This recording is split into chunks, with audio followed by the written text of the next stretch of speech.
Think back to the types of books and movies that you loved as a kid. For me, it was Harry Potter. The opening song begins, the first pages are turned, and suddenly I'm back into Hogwarts channeling my inner Luna Lovegood and hanging out with Harry, Ron, and Hermione. I became invested in the story arc of each character and cared about what happened next.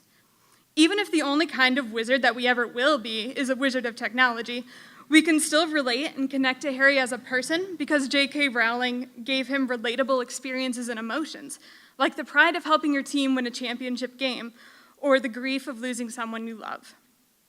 We're able to connect with Harry because of this relatability. But in the end, in fiction stories like these, we can usually guess the ending, can't we?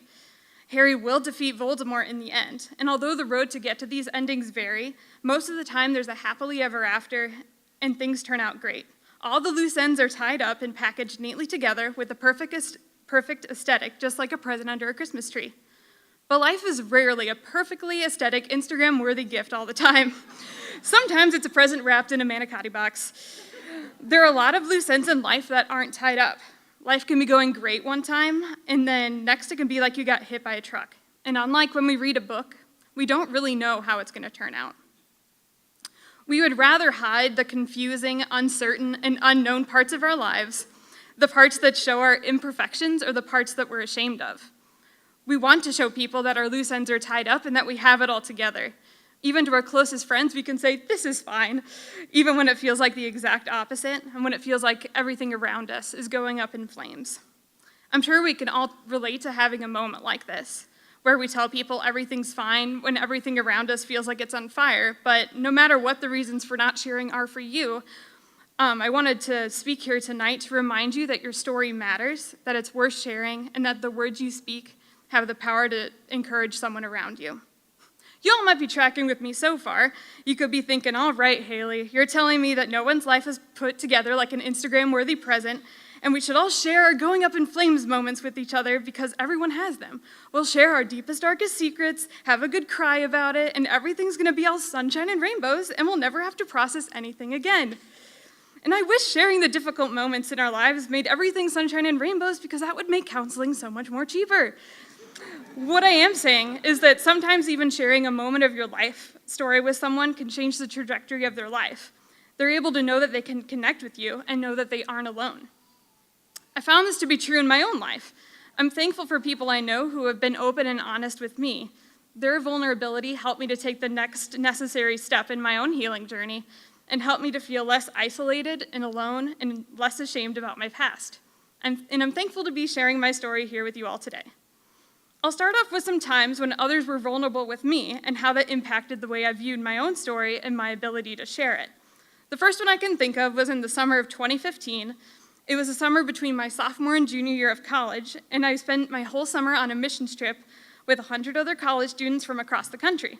We were all going to the very foreign land of Ocean City, New Jersey. In the weeks leading up to Ocean City, I Facebook stalked the other students that were going, and I was intimidated, let me tell you. I felt super insecure and began questioning who was I to be going on this missions trip because these other people looked like all-stars. I was comparing myself to them hardcore, and I was hyper aware of the struggles that I still had. About a week into this missions trip, all 60 or so women met to have our first women's time. Soon enough, the other students were sharing extremely personal moments from their past and current struggles that they still had. Some of the moments and struggles that they shared were the same ones that I was so insecure about before the summer started. And it was extremely freeing knowing that they could relate. Another impactful moment is more recent. During my 4 years at U of I was involved with a Christian campus ministry, and in this ministry, at the end of the spring semester, some of the graduating seniors have a chance to give a talk about how they've grown or what they've learned the last 4 years of college. When I was a junior, my friend Katie was graduating, and she gave one of these talks. She was honest about how she'd been going to counseling. Because she was open about counseling, I was able to have the courage to set up my first appointment, even though it had been something I was thinking about doing for months. And when I actually started going, one of the first things my counselor did was open up about his own life story. I'm able to point to that first session and see how him being open there made it easier for me to be open with him now. And with all that in mind, I want to use this opportunity to share my own story with you all with the 5 slides I have left. This picture is of me and my 5 roommates at the end of our senior year at U of I a little over 2 years ago. On the outside, my life looked like it was going great, and I was about to start life after graduation. But the reality was that my life was far from fine. What had been brewing emotionally for around a year began to bubble to the surface and spiral out of control. During my senior year, I used self-harm and alcohol as ways to numb my emotions.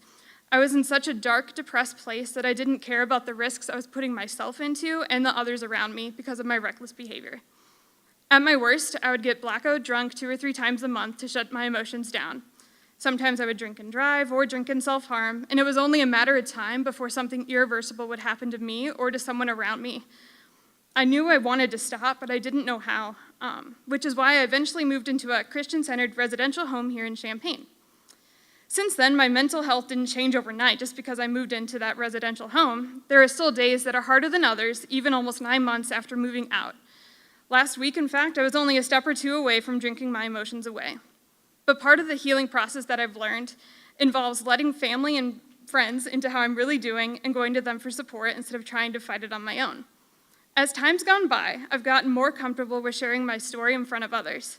I've been reminded how taking just a moment of my time to share my story could have a far-reaching impact not just for me, but for maybe one of you. I'm reminding myself, as much as I'm telling you all, that your story is worth sharing. Even if it's not perfectly packaged or put together, you're not alone in your struggles. My challenge for you all today is to share those ugly, difficult, dark parts of your story with someone else, because you never know who might need to hear it. Even if it's just a moment, it could still be life-changing.